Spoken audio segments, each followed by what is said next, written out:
Welcome to The Torch by VSU's The Spectator. I'm Chris Mercer, serving as your host for this episode. Freshman members of Valdosta State University's Honor Student Association are speaking out about feeling unheard and mistreated by the organization's executive board. One elected freshman representative resigned earlier this semester after tension with the board over leadership style and advocacy for classmates' concerns. The representative claims that the executive board did not support or validate the ideas and issues raised by the freshmen, leading to breakdown in unity within the HSA. One elected freshman representative resigned earlier this semester after tensions with the board over leadership style and advocacy for freshman concerns. The representative also claims that the executive board did not support or validate the ideas and issues raised by freshmen, and leading to breakdown in unity within HSA.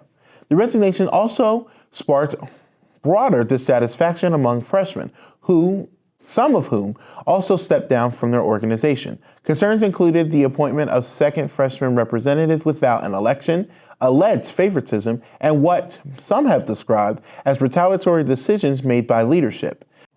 Members claim that freshmen have not been welcomed as promised, and recent enforcement of dues and participation quotas appears to affect them disproportionately. The executive board and HSA staff declined to comment. Staff reporter and assistant sports editor Lodrika Hudson had the opportunity to interview Team Blaze, the SGA leadership. Here's a clip.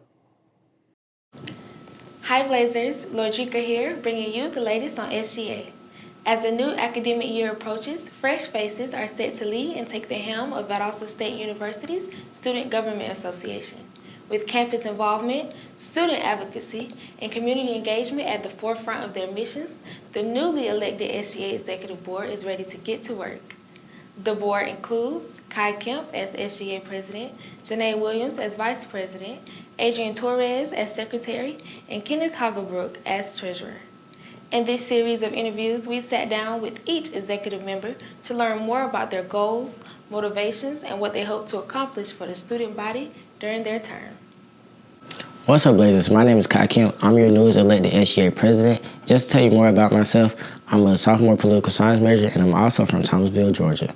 A few accolades that I've received on campus: I'm a spring 2025 initiate of Kappa Alpha Psi Fraternity Incorporated. I serve as a resident assistant, and I was also sophomore apprentice last semester in fall 2024. And I came to answer a few questions that is important to the student body. Why did you decide to run for SGA president? I decided to run for SGA president because I seen the gap between leadership and students when it comes to their voices being heard about changes that they want to make.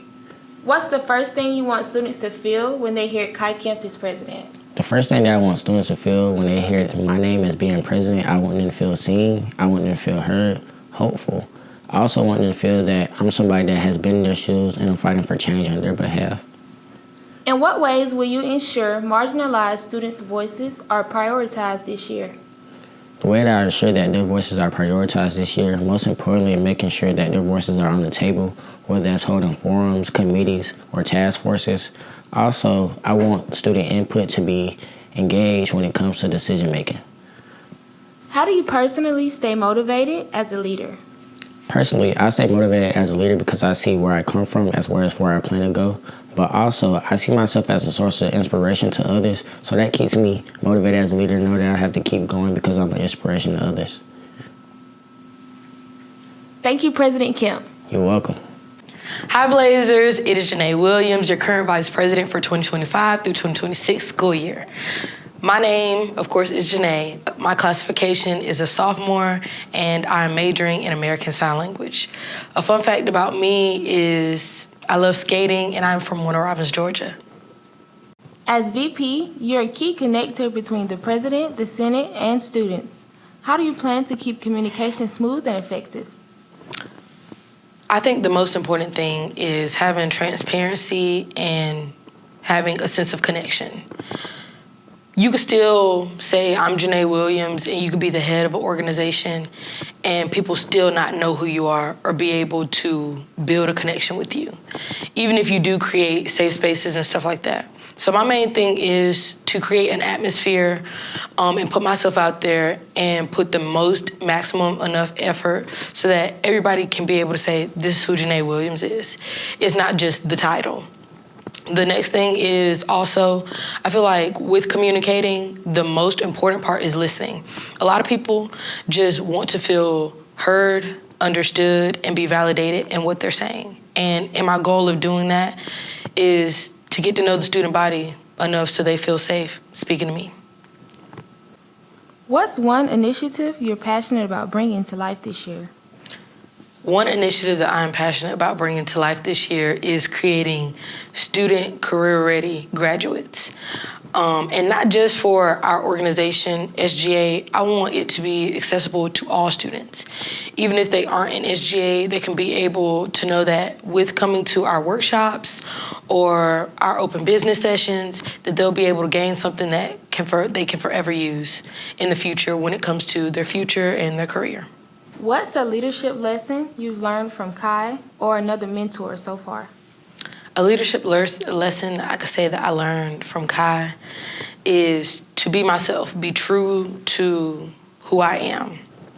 I definitely think during campaigning, if I could sum up everything that he had said and poured into the campaign, it would definitely have to be yourself. There's a lot of places and rooms that you might not feel like you should really and truly be in, but to navigate them with confidence and to always say, I can do this. Even if everything is pointing to the opposite, always believe in yourself. The only thing that is stopping you from succeeding is yourself and potential excuses.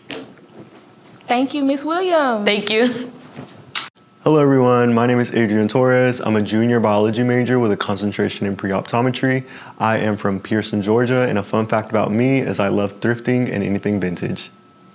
What's your system for making sure nothing gets lost in the shuffle of busy SGA schedules? I would definitely say my system to making sure everything just stays in order and doesn't get lost is definitely time management and making sure that I do things in a timely fashion. I want to assure myself that I don't leave anything behind and say, oh, I'll just deal with that tomorrow, because tomorrow is still you. So just do it while you have it up front. For example, like meeting minutes, that sort of thing, event schedules. I want to get those pushed out as soon as possible so that I don't have them on the back burner and they get lost in like the mix of SGA busyness, if that makes sense. What's one detail or task that most people might overlook, but you never do? I would definitely say aesthetics. For me, it's important that things look good, they look cohesive, and I think that's a very important detail that just keeps me grounded, make sure I'm very detail oriented, make sure I'm keeping track of things. It'll be helpful, like if I have templates for everything, make sure everything looks aesthetically pleasing, catching to the eye, just to make sure that I don't miss something on accident. If everything has its place, I know if something is missing. For example, like an office, if my office is neat and organized and aesthetically pleasing to the eye, I won't miss or misplace anything and have everything jumbled up, if that makes sense. Hello, I'm Kenneth Hagerbrook. I'm from Cordele, Georgia. I'm majoring in secondary education. And a fun fact about me is I like to write poetry. What's your philosophy when it comes to managing the SGA budget? I believe in building strategic thinking with realistic decision making. I believe that it's important to work ahead. For example, helping with student orgs, funding events, and just improving campus life. I want students to feel like they can request for funding. To tie everything together, my goal as treasurer is to use our funds in a way that helps students now and build toward long-term change. How do you ensure that financial decisions align with students' needs and priorities? I believe in, listening first. Staying connected to the student body by talking to student orgs and going to events and always just being open to feedback. As the treasurer, every financial decision that is made represents the student's needs. And a great example of that is Blazer allocation. This helps student orgs or students who are trying to create events or attend conferences. Blazer allocation brings students' ideas into life. Walk us through the first major financial goal or project you're excited to implement. The first major goal I'm excited to implement, and I talked about it a little bit at the debate, is, to improve parking, and I want to tie that into campus safety. Parking is something a lot of students go through whether trying to find a spot, citations, or even walking to their cars at night. I want to change this by talking to campus administration and then seeing how SGA funds can bring more structure. And back to a big problem, citations. I want to see if we can create a citation forgiveness program or even partner with campus services to offer educational alternatives. As the treasurer, I want to use our funds to help students not just with events, but with issues that affect their day-to-day lives. Valdosta State University, a strong presence in Division II football, saw several players transfer to Division I programs in recent years. These moves reflect a broader trend of Division II athletes seeking greater exposure and resources through the NCAA's transfer portal. Among the transfers were key contributors on offense and special teams. Their time at Valdosta State helped them recover from setbacks, build lasting relationships, and prepare them for the demands of higher competition. Players credited the program with reigniting their passion for the game, along with aiding their transition to new teams. The appeal of Division I programs often lies in better facilities, larger coaching staffs, and full scholarships, among more visibility of national media and NIL opportunities. However, the jump has also brought challenges, including rigorous training, schedules, and an increased pressure. VSU's coaching staff is aimed to build on the past success by continuing recruitment efforts and strengthening their current program roster, positioning them for future growth despite the departure of top talent. Thank you for watching The Torch by VSU's The Spectator. If you like what we've covered here today, please subscribe to our channel and go on our website at www.vsuthespectator.com and follow us on our Instagram at VSU_The Spectator. Thank you so much for watching. This is Chris Mercer signing off for now.